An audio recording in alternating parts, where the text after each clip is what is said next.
ചാലക്കുടിയിൽ police jeep തകർത്ത സംഭവത്തിൽ 3 പേർ കൂടി പിടിയിലായി. SFI പ്രവർത്തകരായ അശ്വിൻ, സാംസൺ, സനൽ എന്നിവരാണ് പിടിയിലായത്. ഇതോടെ ഈ കേസിൽ പിടിയിലായവരുടെ എണ്ണം 11ആയി. ജാമ്യമില്ലാ വകുപ്പുകളാണ് പിടിയിലായ 11 പേർക്കുമെതിരെ ചുമത്തിയിട്ടുള്ളത്. പൊതുമുതൽ നശിപ്പിക്കൽ, കൃത്യനിർവഹണത്തിന് തടസ്സം സൃഷ്ടിക്കൽ തുടങ്ങിയവയാണ് വകുപ്പുകൾ.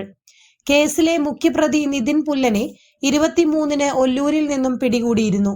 നിതിൻ പുല്ലൻ ഉൾപ്പെടെ നേരത്തെ പിടിയിലായ 8 പേരും റിമാൻഡിലാണ്. കഴിഞ്ഞ 22-നായിരുന്നു കേസിനാസ്പദമായ സംഭവം.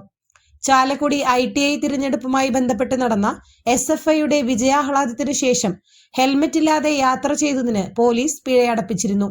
ഇതേ തുടർന്നുണ്ടായ തർക്കത്തിനൊടുവിലാണ് നിതിൻ പുല്ലന്റെ നേതൃത്വത്തിലുള്ള SFI DYFI പ്രവർത്തകർ ജീപ്പ് തകർത്തത്. തിരഞ്ഞെടുപ്പുമായി ബന്ധപ്പെട്ട് പ്രദേശത്ത് SFI ABVP തർക്കം നിലനിന്നിരുന്നു.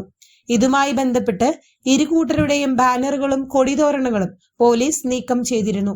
ഇതും പോലീസിന് നേരെയുണ്ടായ അക്രമത്തിന് പ്രകോപനമായി.